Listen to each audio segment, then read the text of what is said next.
Bismillahirrahmanirrahim. Assalamualaikum warahmatullahi wabarakatuh. Innal hamdalillah nahmaduhu wa nasta'in wa na'udzu billahi min shururi anfusina wa min sayyiati a'malina may yahdihillahu fala mudhillalah wa may yudlilhu fala hadiyalah. Asyhadu an la ilaha illallah wa asyhadu anna Muhammadan abduhu wa rasuluhu la nabiyya ba'da. Allahumma salli ala Muhammad wa ala ali Muhammad. Rabbi shrah li sadri wa yassir li amri wahlul 'uqdatam min lisani yafqahu qawli. Hadirin jamaah rahimakumullah. Ibadah puasa yang kita laksanakan tentu saja tidak akan sah apabila kita tidak melakukan beberapa hal yang harus kita lakukan di dalam berpuasa. Di antaranya yang sudah kita ketahui adalah menahan diri dari makan, minum, dan menahan hawa nafsu dari terbit fajar sampai tenggelamnya matahari atau datangnya waktu maghrib. Tapi ada juga satu hal yang mesti kita lakukan, dan manakala satu hal ini tidak kita lakukan, maka ibadah saum atau ibadah puasa yang kita lakukan ini tidak mencontoh atau bahkan mungkin tergolong ke dalam ibadah yang kategorinya tidak diterima oleh Allah Subhanahu wa taala. Satu aktivitas tersebut juga merupakan sesuatu hal yang sangat ditunggu-tunggu bagi orang yang berpuasa. Karena hal tersebut membawa kebahagiaan bagi orang yang berpuasa. Aktivitas tersebut adalah aktivitas berbuka puasa. Tentu kita yang selama ini sudah melaksanakan ibadah puasa, setiap hari melakukan buka puasa. Ada dua waktu dalam bulan Ramadan atau orang berpuasa itu yang memiliki keistimewaan. Yang pertama adalah ketika sahur, dan yang kedua adalah ketika berbuka puasa. Kita akui atau tidak, ibadah saum yang kita lakukan, mungkin ada yang terlewat, lupa, kesiangan dan sebagainya sehingga tidak sempat melaksanakan sahur. Tapi saya yakin, untuk berbuka puasa insya Allah semuanya akan melakukan. Tidak ada yang kesorean dan tidak ada yang ketiduran untuk berbuka puasa. Ala kulli hal, berbuka puasa mungkin bagi sebagian kita karena sudah terlalu biasa, ini menjadi sesuatu hal yang rutinitas saja. Padahal kalau kita memahami petunjuk Nabi SAW tentang berbuka puasa, sungguh berbuka puasa ini adalah sesuatu momen yang sangat berharga, yang tidak boleh kita sia-siakan, yang tidak boleh kita lalui begitu saja, dan tidak boleh kita hanya berkonsentrasi pada aktivitas makan dan minumnya saja. Ada beberapa hal terkait dengan keutamaan atau fadilah berbuka puasa. Yang pertama, jamaah rahimakumullah, berbuka puasa merupakan waktu di mana doa itu tidak ditolak oleh Allah Subhanahu wa taala. Nabi SAW bersabda, ada 3 orang yang doanya tidak akan ditolak. Yang pertama, pemimpin yang adil. Yang kedua, orang yang berpuasa ketika dia berbuka. Dan yang ketiga adalah orang yang terzolimi. Hadis riwayat Tirmizi. Keutamaan yang kedua dari berbuka puasa adalah membawa kebahagiaan. Tentu saja bagi orang yang berpuasa, saat-saat berbuka puasa adalah saat-saat yang ditunggu. Dan itu memberikan kebahagiaan. Kebahagiaan yang diberikan oleh Allah Subhanahu wa taala bagi orang yang berpuasa saat berbuka puasa itu ada 2. Dari Abu Hurairah radhiyallahu anhu, ia berkata, Rasulullah SAW bersabda, orang yang berbuka puasa mempunyai 2 kebahagiaan yang bisa ia rasakan. Kebahagiaan ketika ia berbuka dan kebahagiaan ketika ia bertemu dengan Rabb-Nya karena puasa yang dilakukannya. Hadis riwayat Bukhari dan Muslim. Ini juga kita rasakan. tentu saja berbeda ketika kita tidak puasa, kemudian ketika datang azan maghrib, kita coba-coba makan kurma 1-2, kemudian makan takjil, rasanya nuansa yang ada di dalam hati itu berbeda dengan ketika kita sungguh-sungguh sedang puasa, kemudian kita melakukan aktivitas berbuka. Itulah kenikmatan yang diberikan oleh Allah Subhanahu wa taala. Dan itu adalah kenikmatan yang sifatnya khusus, yang hanya diberikan oleh orang-orang yang berpuasa. Kemudian yang ketiga, keutamaan berbuka puasa adalah merupakan indikator bahwa kita berada di atas sunnah Nabi SAW. Hal ini seperti yang Rasulullah SAW sabdakan, umatku akan senantiasa berada di atas sunnahku atau ajaranku selama tidak menunggu munculnya bintang untuk berbuka puasa. Hadis riwayat Ibnu Hibban dan Ibnu Khuzaimah. Hadirin jamaah rahimakumullah, ketika kita melaksanakan aktivitas berbuka puasa, apabila kita melaksanakannya sesuai dengan sunnah Rasul, maka itu menjadi salah satu indikator bahwasanya kita berada di dalam sunnah Nabi SAW. Keutamaan yang lainnya yaitu membawa kesehatan fisik dan meningkatkan hubungan kekeluargaan. Aktivitas berbuka puasa yang kita lakukan apabila kita laksanakan dengan tepat, memilih menu yang tepat, dengan jumlah takaran yang tepat, tentu akan membawa kesehatan dan kebaikan bagi fisik kita. Karena ibadah puasa yang kita lakukan ini memiliki selain dimensi ruhiyah, juga memiliki dimensi jasadiyah. Karena orang yang berpuasa ini mengandalkan fisik. Itu kenapa di antara syarat-syarat orang berpuasa adalah kemampuan fisiknya. Dia mampu melakukan ibadah puasa. Nah, apabila ibadah puasa ini kita tutup dengan berbuka puasa, dengan menu yang sesuai dengan kebutuhan tubuh kita, maka insya Allah akan membawa kesehatan bagi tubuh kita. Juga sebaliknya, apabila ibadah puasa kita tutup dengan berbuka puasa dengan makanan yang kurang sehat atau tidak memberikan kebaikan bagi kondisi tubuh kita, maka kondisi fisik kita juga akan terganggu. Di sisi lain juga aktivitas berbuka puasa ini membawa kedekatan sosial apabila kita melaksanakannya bersama keluarga, karib kerabat, dan handai tolan. Nah, dalam melaksanakan berbuka puasa, tentu saja ada hal-hal yang perlu kita perhatikan agar ibadah saum yang kita lakukan selama seharian ini dapat kita tutup dengan berbuka puasa yang memang benar-benar memiliki kualitas yang tinggi.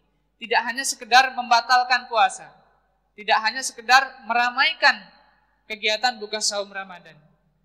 Di antara adab-adab ketika kita melakukan buka puasa adalah yang pertama, hendaknya kita menunggu berbuka puasa dengan memperbanyak doa. Hal ini seperti yang di awal tadi disampaikan, bahwasannya salah satu dari 3 doa yang tidak ditolak oleh Allah Subhanahu wa taala adalah orang yang berpuasa ketika ia berbuka. Yang sering terjadi di masyarakat kita adalah berbuka puasa dilakukan dengan istilahnya ngabuburit. Jadi ngabuburit itu adalah aktivitas menunggu berbuka puasa. Hal ini akan positif manakala diisi dengan hal-hal yang positif. Dan juga sebaliknya. Tapi kalau kita perhatikan yang di masyarakat, misalnya kita pergi ke depan kampus IPB, itu banyak sekali justru hal-hal yang cenderung membawa kemaksiatan ketika menunggu berbuka puasa. Nah, ini harus kita hindari. Alangkah baiknya ketika kita sambil menunggu berbuka puasa ini adalah memperbanyak doa, memperbanyak zikir kepada Allah Subhanahu wa taala. Juga bukan dengan banyak mengobrol atau membicarakan sesuatu hal yang tidak jelas. Bahkan apabila memungkinkan, hendaknya kita sudah mempersiapkan menu atau keperluan untuk berbuka puasa itu tidak mendekati waktu berbuka puasa. Sehingga saat detik-detik menjelang berbuka puasa, menjelang azan maghrib, kita dapat berkonsentrasi untuk beribadah dalam bentuk berdoa kepada Allah Subhanahu wa taala. Adab yang kedua dalam berbuka puasa adalah menyegerakan berbuka puasa. Menyegerakan di sini bukan berarti mendahului atau melakukan buka puasa sebelum waktu yang ditentukan, yaitu maghrib, yaitu azan maghrib. Maksud dari menyegerakan berbuka di sini adalah apabila sudah datang waktu untuk berbuka puasa, hendaknya kita segera melakukan berbuka puasa. Bahkan Nabi SAW dalam salah satu hadisnya bersabda, manusia akan senantiasa berada dalam kebaikan selama mereka menyegerakan berbuka. Hadis riwayat Bukhari dan Muslim. Nabi SAW ketika berpuasa, beliau senantiasa berbuka puasa sebelum menunaikan sholat maghrib. Adab yang ketiga adalah berkaitan dengan menu yang dipilih ketika berbuka puasa. Anas bin Malik radhiyallahu anhu berkata, Rasulullah SAW biasanya berbuka dengan rotb atau kurma basah sebelum menunaikan sholat. Jika tidak ada rotb, maka beliau berbuka dengan tamr atau kurma kering. Dan jika tidak ada yang demikian, beliau berbuka dengan seteguk air. Hadis riwayat Abu Daud dan Ahmad. Hadirin jamaah rahimakumullah, ini adalah sunnah yang dicontohkan oleh Nabi SAW. Apabila kita menjalankannya, maka tercatat bagi kita menjalankan salah satu sunnah Rasul. Meskipun di dalamnya tentu saja terdapat hikmah, di antaranya kurma yang memiliki kadar gula alami yang cukup tinggi, ini bisa mensuplai kebutuhan gula darah kita yang selama puasa siang hari ini menjadi turun. Dan tentu saja kurma ini juga memiliki kadar serat yang cukup apabila kita mengkonsumsi dalam jumlah yang tidak terlalu berlebihan. Sunnah berikutnya terkait dengan menu juga adalah menyantap makanan atau hidangan yang manis. Kemudian adab yang keempat yaitu membaca doa. Membaca doa ketika setelah melakukan berbuka. Ibnu Umar radhiyallahu anhuma berkata, Rasulullah SAW ketika berbuka mengucapkan zahabaz zama'u wa batalatil uruqu wa thabatal ajru insyaallah. Artinya rasa haus telah hilang dan urat-urat telah basah dan pahala telah ditetapkan insyaallah. Hadis riwayat Abu Daud. Adab yang kelima dalam berbuka puasa adalah berkaitan dengan adab makan dan minum. Karena berbuka puasa ini sesungguhnya adalah aktivitas makan dan minum. Tentu saja hendaknya kita memperhatikan adab makan dan minum. Di antaranya membaca basmalah, menggunakan tangan kanan, makan dan minum sambil duduk, tidak berlebihan, dan membaca doa sesudah makan.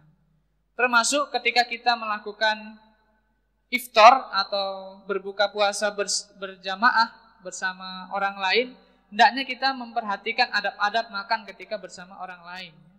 Misalnya tidak meletakkan biji kurma atau pembungkus makanan itu bersama dengan makanan yang masih ada. Gitu. Ini sering terjadi gitu ya. Setelah makan kurma, bijinya diletakkan bersama kurma yang masih ada dagingnya. Nah, ini hendaknya tidak dilakukan. Ya, biji kurma atau kulit dari makanan yang kita makan ini dipisahkan dari makanan yang masih utuh, makanan yang masih bisa diambil oleh saudara kita.